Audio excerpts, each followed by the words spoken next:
Bonsoir à tous, on se retrouve après ce Manchester United Paris Saint-Germain pour débriefer la rencontre dans cette nouvelle édition des Top et Flop.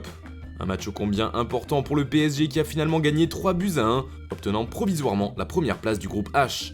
On commence tout de suite par les leçons de ce choc.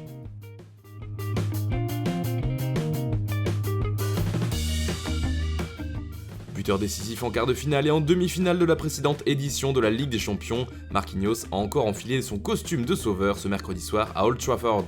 Dans un match âprement disputé, dominé par le PSG en première période, puis par Manchester United en deuxième, c'est le défenseur brésilien qui a décanté la situation alors que les deux équipes étaient à un partout. À la réception d'une remise heureuse de Diallo dans la surface de réparation, Marquinhos a devancé la sortie de De Gea d'un tacle pour permettre à son équipe de s'imposer à l'extérieur. 3 points cruciaux pour la qualification en 8ème de finale de cette compétition. Le PSG et Manchester United ont livré un vrai bon match de Ligue des Champions avec tous les ingrédients nécessaires, du suspense, de la tension, des grosses occasions de chaque côté, mais aussi des décisions litigieuses. À la suite d'une belle combinaison entre Neymar et Mbappé, le Brésilien s'est retrouvé dans la surface de réparation pour ouvrir le score d'une frappe puissante.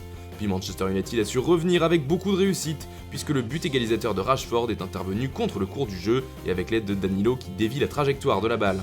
En deuxième période, Manchester United a eu l'occasion de prendre l'avantage, mais Martial a manqué le cadre alors qu'il était seul devant Navas.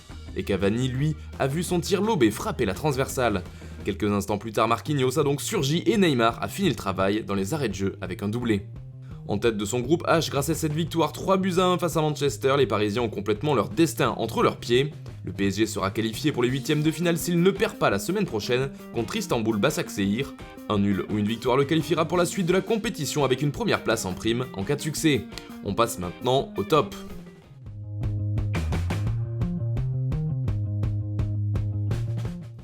Neymar a été bon ce soir, comme à son habitude, il a énormément provoqué et obtenu des fautes. Le Brésilien a joué juste, libérant vite le ballon quand il le fallait, et il a souvent fait la différence ainsi. Il a également su se montrer malin en ouvrant le score après une frappe contrée de Mbappé qui lui revenait dessus.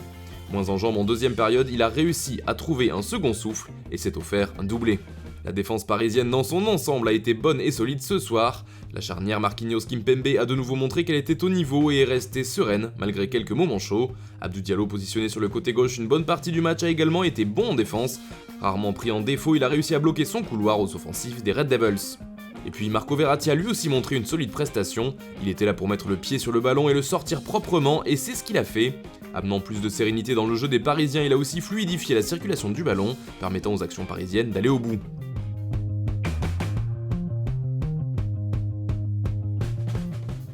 On commence ses flops avec Kylian Mbappé. L'attaquant français a parfois fait la différence par sa vitesse, mais il a trop souvent perdu le ballon en tentant le 1 contre 1, dans des situations où il aurait d'ailleurs pu faire autrement et jouer plus simplement. Il a aussi péché dans la finition à l'image même de son occasion en fin de match, pour ce qui aurait pu être son 100e but sous le maillot parisien.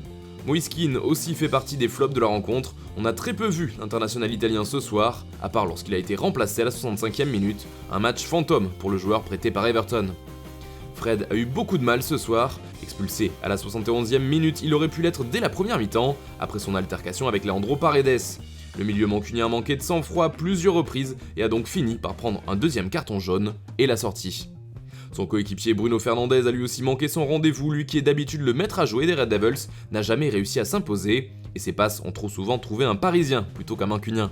Petite mention également pour Victor Lindelof qui a souvent été à la peine en défense, une soirée à oublier pour le Suédois.